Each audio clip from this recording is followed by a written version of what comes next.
Donc, on poursuit ici dans cette troisième partie. Il va encore une fois donc conclure sa lettre sur la manière donc de vivre. Il vient de leur expliquer le retour de Christ, de ne pas tomber finalement dans un genre de fatalisme, d'abandon, et puis il dit, vous continuez finalement à travailler. Il leur parle encore une fois, comme on l'a vu, on veut pas qu'on... Il dit, je ne veux pas vous laisser ignorer, frères, ceux qui dorment, en d'autres mots, qui sont morts, afin que vous ne vous affligiez pas comme les autres qui n'ont point d'espérance. Il revient encore une fois à cette espérance. Allez dans aucun débordement. C'est pour ceux qui n'ont pas d'espérance. Vous avez une espérance. Bâtissez cette espérance. Développez-la, cette espérance. Et puis, il nous dit après, donc, vous devez vivre en paix. Parce que les hommes, c'est ce qu'ils recherchent. On recherche cette paix. Et, n'oubliez pas, on essaie de bâtir, le monde essaie de bâtir un système de paix, de sécurité. Et Paul dit, quand ils vont penser avoir arrivé à cette paix et cette sécurité, il dit alors une ruine soudaine va les surprendre. À tout moment, les nations ont sans arrêt cherché à bâtir des milieux sécurisés. On place de l'argent en espérant que ça sécurise notre fonds de pension. D'autres vont bien manger. Donc, c'est normal, tout à fait normal de le faire. Mais si on n'est pas avisé que toutes ces choses peuvent s'écrouler en un instant, on l'a vu avec les bourses, une personne peut apprendre le jour au lendemain qu'elle est malade. Bref, nous, on ne doit pas se laisser surprendre par ces choses. Notre Seigneur qui nous a rachetés règne. Rien peut arriver qui n'est permis. Donc il dit, vous, ça ne doit pas vous surprendre comme un voleur. Le monde, ça va surprendre comme un voleur. Pourquoi? Qu'est-ce qu'un voleur? C'est intéressant ici. Nous, le retour de Christ, il se définit beaucoup mieux comme dans l'Apocalypse. L'Apocalypse, à la fin, Jean nous dit, l'Église dit comme l'épouse à son époux vient. Nous, on attend, on soupire après le retour de notre époux, de celui qui nous aime. Et il nous emmène avec lui, comme l'épouse attend l'époux. Super. Le monde. Le monde voit ce retour de Jésus-Christ, voit même leur mort comme un voleur qui vient chercher. Il vient chercher quoi? D'après eux, il vient chercher un bien qui ne lui appartient pas. Le voleur vient chercher ce qui ne lui appartient pas. Ça, c'est l'illusion dans laquelle le monde vit sans arrêt. Il n'en sera pas ainsi de nous. Quand le Seigneur vient nous chercher, ce n'est pas un voleur qui vient pour nous. C'est le bien-aimé qui vient nous chercher. Tandis qu'une personne dans le monde croit que sa vie lui appartient. Et ce qui est encore plus dramatique, c'est quand un croyant, par immaturité, croit que son existence lui appartient et que le Seigneur est à son service pour son bien-être personnel, alors pour lui aussi, malheureusement, souvent le Seigneur semble venir comme un voleur. Donc, Paul les exhorte vraiment en disant, vous, il ne vient pas comme un voleur. Vous êtes des enfants du jour. Donc, il dit, soyez sobres. Et puis, il parle encore une fois de l'armure, cette cuirasse de la foi, de la charité, ayant pour casse l'espérance du salut. Il nous rappelle, nous ne sommes pas destinés à la colère. Le jugement a déjà eu lieu pour nous qui avons cru. Pourquoi? Christ est mort pour nous. Le salaire du péché, c'est la mort. Et cette colère de Dieu qui nous était destinée, Christ l'a pris à notre place. Alors Paul rassure ses Thessaloniciens en disant, rappelez-vous, vivez dans cette espérance. Nous ne sommes pas destinés à la colère. Ce qui vient, l'événement qui vient sur ce monde, c'est la colère de Dieu. Et c'est pour ça qu'on annonce en tout lieu que tout homme doit se repentir, venir à Dieu par Jésus-Christ pour recevoir le pardon de ses péchés, la vie éternelle. En dehors de cette bonne nouvelle, il n'y a rien d'autre que des mauvaises nouvelles qui s'en viennent sur le monde. Il n'y a pas de bonnes nouvelles dans l'humanisme. Il n'y a surtout pas de bonnes nouvelles dans cette nouvelle philosophie qui prend de plus en plus l'assaut de nos sociétés, l'athéisme. Il y a même maintenant, on parle d'un évangile de l'athéisme. Et un de ces promoteurs, finalement, de ces, entre guillemets, apôtres, se trouve dans, entre autres, c'est cet ancien ministre que vous aviez de l'Éducation, Luc Ferry. Ferry a écrit un livre sur la Révolution d'amour, je crois que ça s'appelle le titre du livre. Et puis, encore une fois, c'est le genre d'hommes qui ont une analyse assez fantastique sur la situation. Moi, je le trouve très, très, très intéressant. J'ai lu plusieurs de ses livres, et puis j'ai toujours été fasciné par cette clairvoyance de la situation présente. Mais sa solution est toujours catastrophique. Pour lui, il a décidé de prendre cette position athée.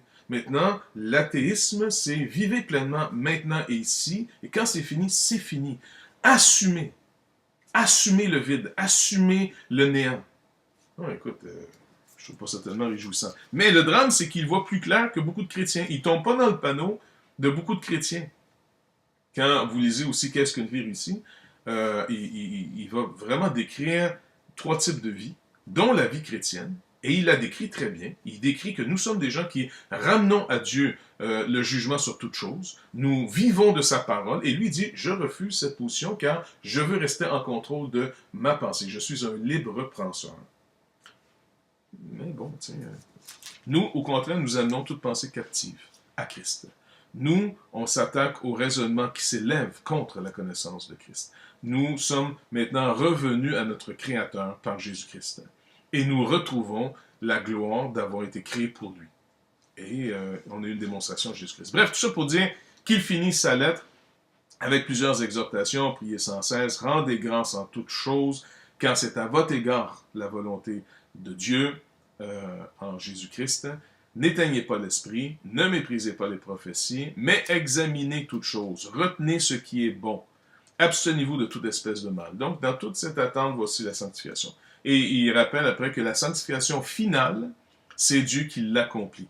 Au moment de notre mort, on est entièrement séparé de ce qui nous séparait de Dieu. Parce que tant qu'on est dans ce corps, on est loin du Seigneur. Et c'est par la foi qu'on marche avec lui. Mais quand on quitte ce corps, on est auprès du Seigneur, comme Paul l'enseigne dans d'autres lettres. Voilà. Donc, dans sa deuxième lettre aux Thessaloniciens, il semble reprendre encore un peu les mêmes arguments pour clarifier certaines choses, parce qu'il voit que, encore une fois, certains Thessaloniciens ont mal saisi son message. Et il va donc encore une fois leur adresser salutations. Là, on voit ici, il est avec Sylvain et Timothée à l'église des Thessaloniciens, qui est en Dieu. Il leur donne salutations. Encore une fois, il dit, nous devons à votre sujet, frère, rendre continuellement grâce à Dieu, comme cela est juste, parce que votre foi fait de grands progrès. Donc, en général, ça va bien. Il est vraiment content. Il les encourage. Leur amour, les uns pour les autres, grandit à tous égards, et en toute intelligence aussi, dans le sens qu'il leur reconnaît une croissance vraiment, vraiment intéressante.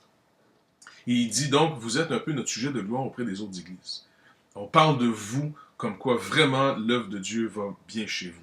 Et comment vous avez, à travers des persécutions, des tribulations, vous avez vraiment eu une attitude bonne, une très bonne attitude. Donc il dit, c'est une preuve, il dit, en passant que les gens vous persécutent à cause du message que vous avez, à cause de cette espérance que vous avez, il dit, je veux juste vous rappeler par contre que c'est une preuve du juste jugement de Dieu. Pour vous, que vous soyez jugés dignes du royaume de Dieu, pour lequel vous souffrez, car il est de la justice de Dieu de rendre l'affliction à ceux qui vous affligent. Tout ce qu'on vous fait aujourd'hui, en bien ou en mal, vous êtes associés au Seigneur, et comme l'apôtre Paul, avant sa conversion, l'avait lui-même vu, entendu et subi, « Saul, Saul, pourquoi me persécutes-tu? » Donc, tout ce qu'on vous fait, on le fait au Seigneur. Tout ce que vous faites, spécialement aux frères, dans le sens où on doit aimer tout le monde, comme Paul le dit, faire du bien envers tous, mais principalement envers les frères. Pourquoi? C'est des gens que Dieu s'est rachetés. Quand vous bénissez un enfant de Dieu, quand vous contribuez au développement d'une personne dans sa foi, alors finalement, le Seigneur dit, ça ne sera jamais oublié. Et ça, c'est quelque chose que trop souvent on a tendance à négliger. Malheureusement, la familiarité entre nous fait que, avez-vous remarqué, le malin peut même nous amener sur un terrain de parler les uns contre les autres, d'attaquer même les autres églises par insécurité, plutôt que de bénir, plutôt que de parler en bien, plutôt que de chercher à glorifier le Seigneur de ce qu'il fait par les autres. Ils ont dit, oh, mais qui va parler de moi? Eh bien, laissez le Seigneur faire son travail. Laisse un autre faire ta louange, le Seigneur nous dit. Donc, c'est un petit peu ici l'argument. Paul le rappelle, n'oubliez pas, ces gens vous persécutent parce qu'ils persécutent le Seigneur. Mais le Seigneur va venir au milieu d'une flamme pour punir ceux qui ne connaissent pas Dieu et ceux qui n'obéissent pas à l'évangile de notre Seigneur Jésus-Christ. Ce jugement appartient à Dieu. Et je sais que c'est pas de bon ton aujourd'hui de dire que Dieu vient comme une flamme de feu juger son monde. Mais c'est ce que la parole de Dieu nous dit. Il nous parle ici de ce fameux châtiment qui est une ruine éternelle, loin de la face du Seigneur et de la gloire de sa force. Lorsqu'il viendra pour être, en ce jour-là, glorifié dans ses saints, admiré dans tous ceux qui ont cru, car notre témoignage auprès de vous a été cru. Donc, il continue à développer tout cet aspect. Au chapitre 2, il va reprendre son enseignement encore une fois sur les derniers temps, sur l'avènement du Seigneur. Pour ce qui concerne l'avènement de notre Seigneur Jésus-Christ et notre union avec lui, nous vous prions, frères, de ne pas vous laisser facilement ébranler dans votre bon sens. Et Dieu sait si le bon sens a été ébranlé par souvent ces conférences de la fin des temps et ainsi de suite. Donc, il dit de ne pas vous laisser troubler soit par quelques inspirations, par rapport à des gens qui disaient prophétiser sur le retour de Christ, ainsi de suite, soit par quelques paroles ou par quelques lettres qu'on dirait venir de nous comme si le jour du Seigneur était déjà là. Le jour du Seigneur n'est pas déjà là.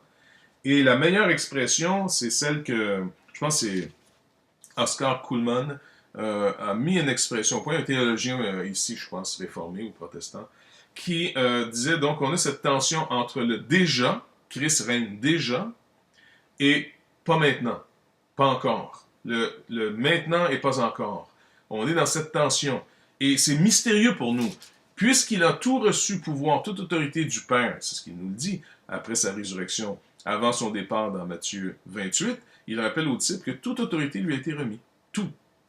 Mais il ne semble pas encore régner sur tout. Quoi qu'il règne sur tout, il permet la révolte, il permet encore la rébellion, et c'est mystérieux pour nous. Mais Paul dit, faites attention. Il est déjà régnant, mais pas encore. On n'est pas encore dans ce jour du Seigneur. Et donc, parce que certains vous ont dit que ça y est, le jour du Seigneur est arrivé. Il dit non. Là, il va donner quelques correctifs qu'il n'avait peut-être pas donnés dans sa première lettre, et surtout lorsqu'il était avec eux. Il leur rappelle que d'abord, il doit paraître l'homme du péché, celui qu'on appelle souvent l'antéchrist, qui doit s'adverser. C'est l'adversaire qui s'élève au-dessus de tout ce qu'on appelle Dieu. Ça va être donc un temps d'abord où est-ce que les nations doivent rentrer dans une apostasie. Ils doivent rejeter finalement tout, je parle de manière officielle, rejeter finalement cette crainte de Dieu, cet évangile qui est reçu. Et on est assez bien parti pour ça. Il y a eu plusieurs tentatives. On pense au bloc de l'Est lorsque l'athéisme s'est acharné de manière enragée et fanatique en tuant je ne sais pas combien de milliers de chrétiens puis de croyants, de gens qui espéraient autre chose que cette vie. Ils se sont acharnés pendant plus de 70 ans à écraser, à mettre dans des camps de concentration, à détruire. Ils n'ont pas réussi. Nos nations, maintenant, essaient différemment, avec plus de subtilité. Mais finalement, méfions-nous, parce que quand l'apostasie va bien s'installer, alors là, celui qui se proclame au-dessus même de Dieu va avoir libre cours. Il n'y aura plus rien pour le retenir. Il dit quand ce mystère de l'iniquité agit déjà, il faut seulement que celui qui le retienne ait encore disparu. Et tout le monde se demande, quel est celui qui le retient? Qu'est-ce qui retient? Certains ont proposé l'État, d'autres ont proposé l'Église, d'autres le Saint-Esprit. Bref, c'est quand même un petit peu mystérieux ici. De toute façon, il nous dit que cet impie, que le Seigneur Jésus-Christ détruira par le souffle de sa bouche et qu'il anniera par l'éclat de son avènement, va apparaître par la puissance de Satan, avec toutes sortes de miracles, de signes et de prodiges mensongers, avec toutes les séductions de l'iniquité, pour ceux qui périssent. Puis regardez bien ici, qui périt?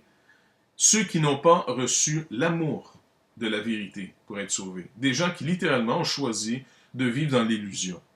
Et nos sociétés qui se donnent toutes sortes de moyens de divertissement intense, de drogue, d'alcool, de tout ce que vous voulez pour perdre le sens, se préparent, donc manifestent qu'on ne cherche pas ce qui est vrai. On se plaît à ce qui nous console. Et donc, lui, il le répète encore, écoutez frères, maintenant, vous allez prier pour nous, nous on continue notre ministère, vous aussi continuez, votre sanctification, n'oubliez pas, et puis persévérez dans ce qui est bien, regardez comment nous on a vécu chez vous, on ne cherche à pas être une pierre d'achoppement, faites de même pour les autres. Et il finit sa lettre en les encourageant à se joindre à lui et à son équipe. Voilà, donc c'est les deux lettres qu'on pourrait dire, les deux lettres les plus importantes sur l'aspect eschatologique de l'apôtre Paul dans sa théologie.